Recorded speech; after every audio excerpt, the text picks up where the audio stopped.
Kembali kita akan berbincang pemirsa bersama dengan narasumber kita pada pagi hari ini membahas tentunya terkait dengan pergerakan indeks harga saham gabungan yang sudah menguat kurang lebih 4% dalam 1 minggu terakhir meskipun masih disertai oleh net sell asing yang hampir mencapai di pasar reguler 2 triliun rupiah bersama dengan Pak Arya Santoso Presiden Director dari CSI Institute.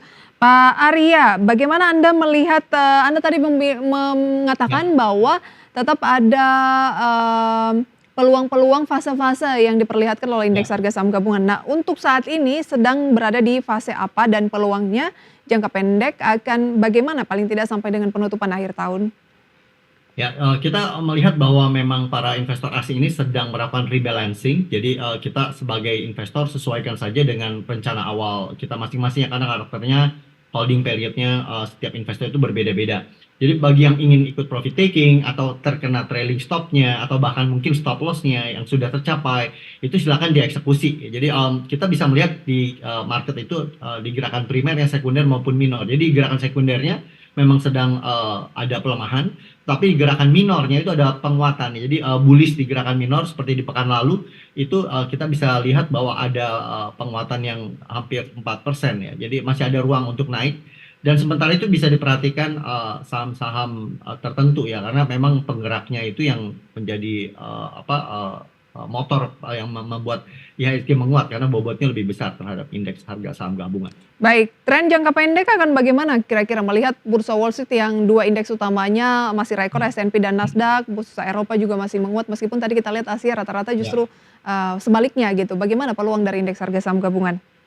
Ya, karena faktor rebalancing, jadi ada beberapa memang yang melemah ya, tapi Hmm. tentu tidak semua sektor melemah. Kita melihat bahwa IHSG itu masih ada ruang untuk kenaikan sampai ke area resisten 7495.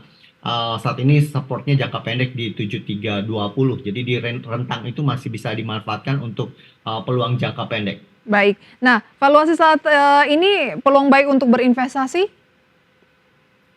Menurut saya sebenarnya, peluang itu selalu ada ya, jangka Mhm. pendek, jangka menengah, maupun jangka panjang. Jadi, bagi mereka yang berinvestasi, harap disesuaikan, dari, resikonya dan juga bagaimana cara untuk memperdagangkannya. Jadi masing-masing, punya cara yang berbeda. Jadi, bagi mereka yang jangka pendek pada saat ada penguatan, itu bisa dimanfaatkan, tetapi jangan lupa bahwa, mungkin saja terjadi, swing low atau penurunan yang, secara jangka pendek juga bisa terjadi. Baik, kita lihat rekomendasi saham pilihan ini yang Anda berikan, kami rangkum dalam grafis ini untuk jangka pendek, menengah, atau panjang. Kita lihat bersama pemirsa deretan saham pilihan dari Pak Arya CSA Institute. Di antaranya ada BBRI dengan support 4.160, resisten di 4.530, rekomendasi buy. Kemudian ada BSDE 955 dengan resisten 1055 direkomendasikan buy, Indofood 7700 dengan resisten 8300, AALI 6100, resisten 6575 semua direkomendasikan buy. Pak Arya, ini jangka pendek, Ya. menengah atau panjang atau Ya. beragam? Oke, karena di IDX Channel itu biasanya rutin ya, bisa diupdate gitu, bahkan setiap hari. Jadi biasanya ini rekomendasi jangka pendek yang Jangka bisa pendek. diperdagangkan secara jangka pendek. Tapi kalau yang mau simpan jangka panjang juga sudah dipilihkan bahwa ini emiten-emiten yang cukup bagus ya, bisa di hold dan cukup murah gitu pada saat ini. Baik, seberapa menarik BBRI, BSD, Indofood dan AALI? Ya, kita melihat bahwa yang paling sensitif terhadap pemulihan gitu ya dari perekonomian itu biasanya sektor perbankan, kemudian diikuti juga sektor properti, dan biasanya di menjelang tahun baru itu juga dari sektor CPO juga mengalami penguatan dan ALI cukup murah pada saat ini.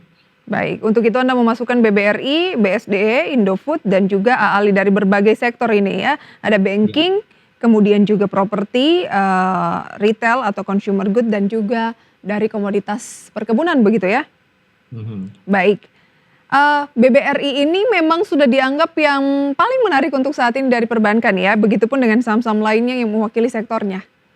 Ya, boleh dikatakan menarik karena satu dari sisi likuiditas ya, transaksi hariannya cukup baik ya, sehingga bagi yang ingin entry, exit itu bisa dengan mudah dari size yang kecil maupun sampai yang size yang besar ya. Jadi kemudian juga boleh dikatakan bahwa investor asing juga memiliki porsi yang cukup besar untuk hold jangka panjang ya. Jadi dikatakan walaupun ada rebalancing, sementara penurunan mungkin sampai sekitar beberapa bulan, ya itu biasanya akan terjadi penguatan kembali dan akan terjadi inflow ketika portfolionya juga membesar. Oleh karena itu BBRI merupakan salah satu pilihan yang cukup baik dengan Baik, pertumbuhan earning juga yang setiap tahun terjadi. Anda berikan support di 4.160 dengan resisten 4.530. Resisten Ya. ini kira-kira untuk time frame berapa lama? Boleh dikatakan sekitar 2 minggu sampai 6 minggu ya, 2 minggu kemungkinan sampai 6 bisa minggu. tersentuh kembali ya ke angka itu. Baik, itu dia ya. Ada BBRI, BSDE, Indofood, dan juga AALI.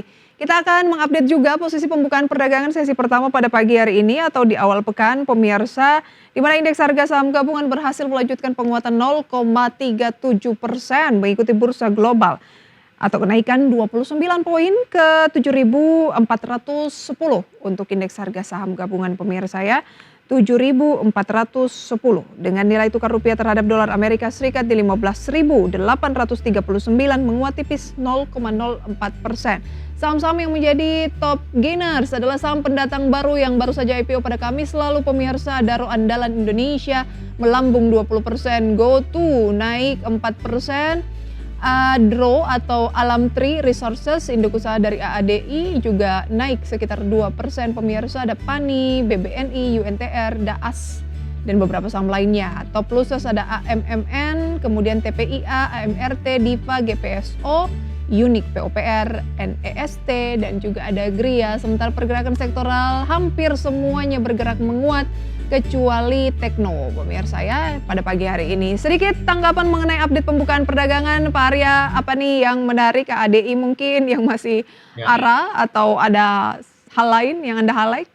Ya, memang beberapa IPO pilihan di akhir tahunnya itu masih ada boleh dikatakan yang ngantri ya untuk bisa IPO. Katanya ada Jadi dua lagi nih yang ya, besar. yang cukup besar ya. Ya, Ya, jadi memang di pipeline bursa itu masih ada lebih dari 20 ya setahu betul. saya. Jadi ya mungkin boleh diperhatikan sentimen ini ya seperti AADI yang baru saja boleh dikatakan listing ya, boleh dikatakan listing spin off dari Adaro. Nah, juga boleh diperhatikan siklus harga komoditi ya seperti coal, batu bara, kemudian CPO, kemudian yang Oh, di sektor menarik untuk masuk ke logam. sektor komoditas lagi. Ya, ya. Jadi biasanya siklus harga komoditas juga akan terjadi pergerakan di akhir-akhir tahun ya. Jadi kemudian saham consumer yang berhubungan dengan cyclical tahun baru ya, seperti agen perjalanan ataupun retail gitu, itu biasanya juga cukup menarik untuk bisa diperhatikan di akhir tahun. Baik, kalau untuk agak menengah, Ya, untuk jangka menengah tetap kembali untuk ke perusahaan-perusahaan yang menghasilkan keuntungan bagi dividen secara rutin yang earningnya positif. Ya, jadi saya katakan sebenarnya nanti ngikutin siklus seperti dari perbankan, kemudian ke properti, kemudian nanti kembali juga ke infrastruktur, ke consumer, ya, kemudian terjadi naik turun juga di baik. komoditas. Berapa target dari CSA atau Pak Arya deh untuk akhir tahun indeks harga saham gabungan? Ya, untuk akhir tahun kita melihat bahwa masih ada peluang sampai ke 7.000, kisaran 7.500, 7.600 ya. Jadi penguatan lanjutan yang masih mungkin terjadi di kisaran itu. Baik, terima kasih Pak Arya untuk sharing informasinya pada pagi hari ini di Market Buzz. Selamat beraktivitas kembali, sampai berjumpa kembali Pak. Oke, makasih Prisa, sampai jumpa. Dan pemirsa, lagi-lagi keputusan investasi kami kembalikan sepenuhnya ke tangan Anda.